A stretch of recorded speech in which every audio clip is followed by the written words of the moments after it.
200 বছরের প্রাচীন পার্ক, প্রায় 150 বছর পুরনো আলেকজান্ডার ক্যাসেল এবং প্রায় 120 বছর পুরনো ঐতিহাসিক ময়মনসিংহ রাজবাড়ি।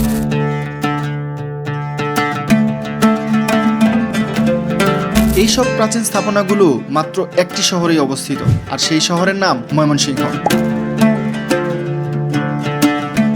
প্রাচীন ঐতিহ্যে সমৃদ্ধ এই শহরটি দাঁড়িয়ে আছে দেশের একমাত্র নদ ব্রহ্মপুত্র নদের তীরে। বাংলাদেশের যে শহরগুলো ইতিহাস, ঐতিহ্য এবং সমৃদ্ধি নিয়ে দাঁড়িয়ে আছে তার মধ্যে ময়মনসিংহ অন্যতম। জাঁকজমক টুরিস্ট স্পটের ভিড়ে এইসব ঐতিহাসিক শহর যেন থেকে যায় লোকচক্ষুর আড়ালে। আজকের ভিডিওতে আমরা একদিনে ঘুরে দেখব ইতিহাসের সাক্ষী হয়ে দাঁড়িয়ে থাকা দ্য হিস্টোরিক সিটি ময়মনসিংহ।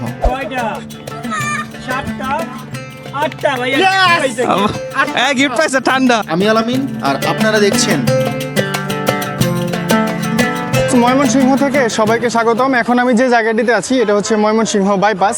আপনাদের ময়মনসিংহ ঘুরতে আসলে যদি আপনারা হালুয়াঘাট বা নেত্রকোনা অথবা মুক্তাগাছার গাড়িতে আসেন তাহলে কিন্তু আপনাদের এইখানে নামতে হবে। আর আপনারা যদি শৌখিন গাড়িতে আসেন তাহলে কিন্তু আপনারা সরাসরি ময়মনসিংহ শহরের ভিতরে মাসকান্দা বাস স্ট্যান্ড আছে, সেখানে নামতে পারবেন। তো ময়মনসিংহের নাম আসতেই প্রথম যে ঐতিহাসিক স্থানটি আসে সেটা হচ্ছে শশী লজ। আর শশী লজে যেতে হলে আমাদেরকে এই জায়গা থেকে এই মুহূর্তে যেতে হবে ময়মনসিংহের নতুন বাজার। আর এখান থেকে যে কোনো অটো অথবা রিক্সা নিয়ে আপনারা কিন্তু নতুন বাজার চলে যেতে পারবেন। যারা ময়মনসিংহ ঘুরতে আসবেন তাদের যদি মনে চিন্তা থাকে যে আপনারা এখানে আসলে কোথায় খাওয়া দাওয়া করবেন, তারা কিন্তু এই কাচ্চি ডাইনটা চুজ করতে পারেন। এটি হচ্ছে চরপাড়া মোড়ের ঠিক পশ্চিম পাশেই তৃতীয় তলায় এই কাচ্চি ডাইনটি অবস্থিত। তো দুপুরের খাবার জন্য আপনারা নিঃসন্দেহে কাচ্চি ডাইনটি চুজ করতে পারেন।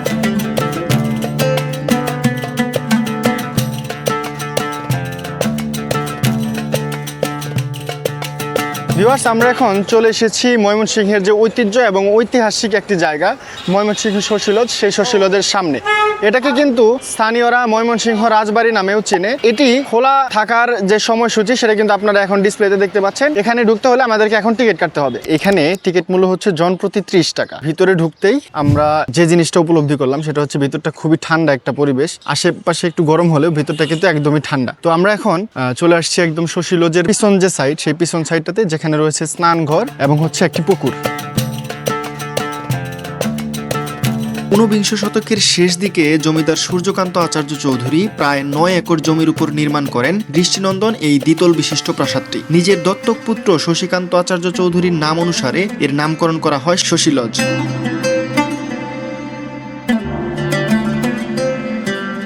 ইউরোপীয় ও ভারতীয় স্থাপত্য শৈলীর আদলে তৈরি এই ভবন এক সময় ছিল জমিদারি ঐশ্বর্যের প্রতীক। উঁচু উঁচু স্তম্ভ, খিলানাকৃতির জানালা এবং প্রশস্ত বারান্দা, সব মিলিয়ে এটি যেন এক শিল্পকর্ম। কিন্তু 1897 সালের 12 জুনের গ্রেট ভয়াবহ ভূমিকম্পে প্রথম নির্মিত ভবনটি ক্ষতিগ্রস্ত হয়। পরবর্তীতে 1905 সালে একই স্থানে নতুনভাবে নির্মাণ করা হয় শশী লজ। আর 1911 সালে এর সৌন্দর্য বর্ধনে করা হয় গুরুত্বপূর্ণ কিছু সংস্কার। দর্শক, এখন আপনারা যে জিনিসটি দেখতে পাচ্ছেন এটা কিন্তু হচ্ছে একটা সিঁড়ি এবং এই ভবনের দোতলায় যাওয়ার সিঁড়ি ছিল। বর্তমানে কিন্তু এই জায়গাটি বন্ধ করা আছে এবং ভিতরে প্রবেশ অনুমতি নাই। সিঁড়িটার কারুকার্যটা জাস্ট আপনারা দেখেন, খুবই সুন্দর।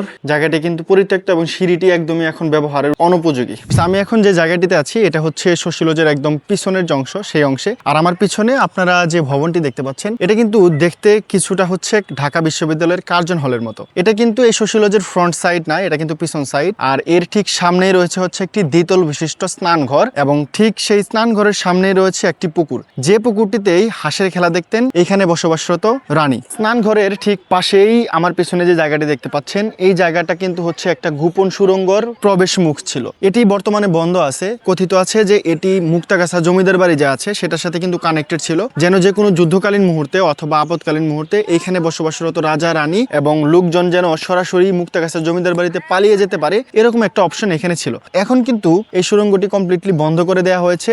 আর মুক্তাগাছা জমিদার বাড়ির সম্পূর্ণ ভিডিও যদি আপনারা দেখতে চান তাহলে আমি আই বাটনে ভিডিও লিংক দিয়ে দিচ্ছি, আপনারা সেই ভিডিওটিও চাইলে দেখে নিতে পারেন। দর্শক, আমি এখন একদম শশী লজের যে ফ্রন্ট সাইড সেই ফ্রন্ট সাইডে আছি। আর আমার হাতের ডান পাশে যে অংশটি দেখতে পাচ্ছেন এখানে কিন্তু এর আগে একটি হচ্ছে গ্রিক দেবী ভেনাসের মার্বেল পাথরের মূর্তি ছিল। বাট 5ই আগস্টের পরে যখন ছাত্র জনতা বিজয় মিছিল করতেছিল তখন কিন্তু দুর্বৃত্তরা সেই গ্রিক দেবীর যে মূর্তিটি সেটি ভেঙে ফেলেছে। সেটা ঠিক এক্স্যাক্টলি এই জায়গাটাতে ছিল। আর আপনারা আমার পিছনে দেখতে পাচ্ছেন শশী লজের একদম যে ফ্রন্ট সাইড সেই ফ্রন্ট পাশটা।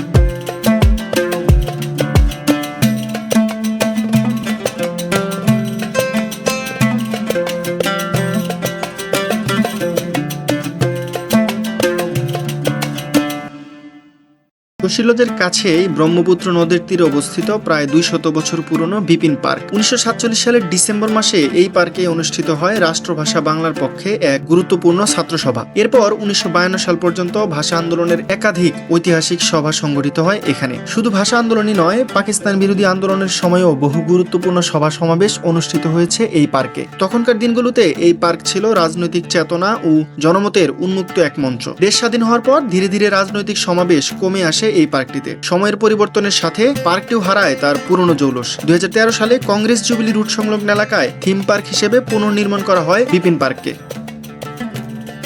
শশীলজের খুব কাছে অবস্থিত ময়মনসিংহের আরেকটি ঐতিহাসিক স্থাপনা আলেকজান্ডার ক্যাসেল, যেটাকে স্থানীয়ভাবে লোহার কুঠি নামে সকলেই চিনে থাকে। শশীলজের সামনে যে ল্যাবরেটরি উচ্চ বিদ্যালয় রয়েছে তার ঠিক সামনে দিয়ে এখানে চলে আসতে হয়। এটার অবস্থা কিন্তু বর্তমানে খুবই জরাজীর্ণ। এটার বর্তমান অবস্থান হচ্ছে সরকারি টিচার্স ট্রেনিং যে কলেজ রয়েছে, একাডেমিক ভবন, ঠিক সেই একাডেমিক ভবনের পাশে। 1879 সালে প্রায় 45,000 টাকা ব্যয়ে নির্মাণ করা হয় ঐতিহাসিক এই আলেকজান্ডার ক্যাসেল, যা পরবর্তীতে পরিচিতি পায় আলেকজান্ডার ক্যাসেল বা লোহার কুঠি নামে। মহারাজা সূর্যকান্ত আচার্য চৌধুরী ময়মনসিংহ জেলার শতবার্ষিকী উপলক্ষে বাংলো আদলে এই সুরম্য বাগান বাড়িটি নির্মাণ করেন। ভবনটিতে প্রচুর লোহা ব্যবহার করার কারণে সাধারণ মানুষের মুখে এর নামকরণ হয়ে যায় লোহার কুঠি। তৎকালীন ব্রিটিশ সম্রাট সপ্তম এডওয়ার্ডের পত্নী আলেকজান্ডার নাম অনুসারে এর নামকরণ করা হয় আলেকজান্ডার ক্যাসেল, কিন্তু পরবর্তীতে বিকৃত হয়ে সেটি হয়ে যায় আলেকজান্ডার ক্যাসেল।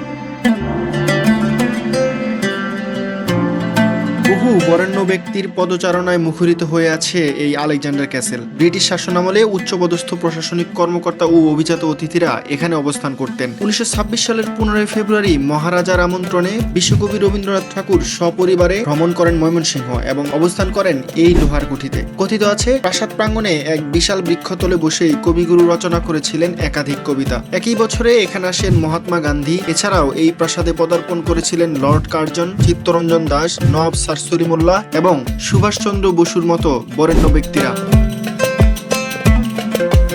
এই যে আমরা এখন এই দিক থেকে আসলাম, এর ভিতরেই কিন্তু হচ্ছে আলেকজান্ডার ক্যাসেলটা। আর এখান থেকে বের হয়ে সরাসরি আপনারা হাতের ডান দিকে যদি চলে যান তাহলে এই দিকেই কিন্তু হচ্ছে জয়নুল আবেদিন পার্ক আর ব্রহ্মপুত্র নদ। আর ঠিক আমার সামনেই রয়েছে এদিকে ময়মনসিংহ সার্কিট হাউস। আর এই পাশে দেখতে পাচ্ছেন সার্কিট হাউসের সামনে কিন্তু বিশাল বড় মাঠ, এখানে বিকালে যদিও খেলাধুলা হয়। আর ময়মনসিংহের যে সার্কিট হাউস ভবনটা, সেই ভবনটাও কিন্তু খুবই ঐতিহাসিক ভবন আর কি, কারণ এটার যে স্থাপত্য রীতি, সেই স্থাপত্য রীতিটাও কিন্তু সেই পুরনো ধাঁচের। শশীলজ বা ওই সমস্ত ভবন যে নির্মাণ করা হয়েছে সেই সময়কার যে স্থাপত্য রীতি, সেই স্থাপত্য রীতিকে অনুসরণ করা হয়েছে। শিল্পাচার্য জয়নুল আবেদিন পার্ক ব্রহ্মপুত্র নদের তীরে অবস্থিত অন্যতম জনপ্রিয় একটি বিনোদন কেন্দ্র। বাংলাদেশের প্রখ্যাত শিল্পী জয়নুল আবেদিনের স্মৃতির প্রতি সম্মান জানিয়ে পার্কটির নামকরণ করা হয়। শিল্পাচার্যের জন্মভূমি ময়মনসিংহেই গড়ে তোলা হয় এই নান্দনিক পার্ক। সময়ের সঙ্গে এটি শুধু একটি বিনোদন কেন্দ্রই নয়, বরং সাংস্কৃতিক চর্চা, অবকাশ যাপন এবং নাগরিক জীবনের এক গুরুত্বপূর্ণ অংশে পরিণত হয়েছে। এখন আমরা আছি জয়নুল আবেদিন পার্কের যে নিচের অংশে, সেই নিচের অংশে। এটি মূলত ব্রহ্মপুত্র নদের একটি অংশ। আর এখানে আমার সামনে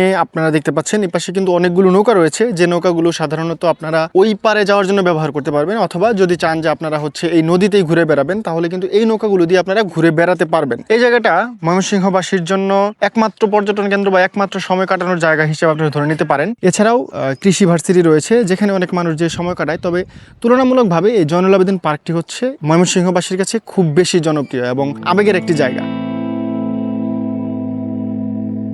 আমার হাতে যে গানটা দেখতে পাচ্ছেন, এটা কিন্তু একটা এয়ার গান। তো আপনারা কিন্তু এই পার্কে আসলে এই ধরনের বিভিন্ন অ্যাক্টিভিটিস পেয়ে যাবেন। এয়ার গান থেকে শুরু করে নিয়ে আরো বিভিন্ন ধরনের অ্যাক্টিভিটি আছে, সেগুলো কিন্তু আপনারা পেয়ে যাবেন। গ্রাজুয়ালি লাগাইতে হবে। দ্বিতীয়টা মিস আলামিন, দুইটা লাগাইছে, তিনটা হয়েছে। তো আমি 10টার মধ্যে 5টা টার্গেটে হিট করতে পারছি। এখন হচ্ছে ইমরুলের পালা। তুই কয়টা হিট করতে পারলে জিতবি? 6টা। এই যে লাল কালারের এই যে এখানে 2টা প্লাস হচ্ছে এখানে 3টা, টোটাল 5টা আমি হিট করছি। তুই কি এই ব্লুটা নিবি? আমি ব্লুটা নিব। আচ্ছা ঠিক আছে। 6টা। 4টায় 2টা, 5টায় 3টা। 10টায় 6টা আমি উইনার, সমস্ত টাকা তুমি দিচ্ছ। পার্কের আরেকটি অ্যাক্টিভিটিসের মধ্যে রয়েছে এখানে হচ্ছে ক্যাচ স্টিক, যেটা পার রাউন্ড 30 টাকা। আর আপনি যদি 9টি ধরতে পারেন তাহলে একটি গিফট থাকবে, তাই না ভাইয়া? গিফট থাকবে হচ্ছে একটি থালা, আর 7টি ধরতে পারলে একটা ঠান্ডা। আবার আমি আর ইমরুল এই খেলাটাই খেলবো এখন। যে সব যদি কম ধরতে পারবে সে টাকা দিবে। তো প্রথম প্লেয়ার হিসেবে খেলবে হচ্ছে ইমরুল। দেখি সে কয়টা ধরতে পারে। মিস মিস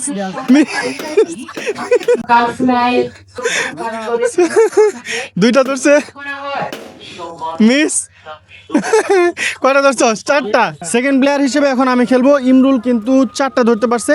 সো আমি যদি টাকা দেওয়া থেকে বাঁচতে চাই তাহলে আমাকে 5টা ধরতে হবে। Let's go.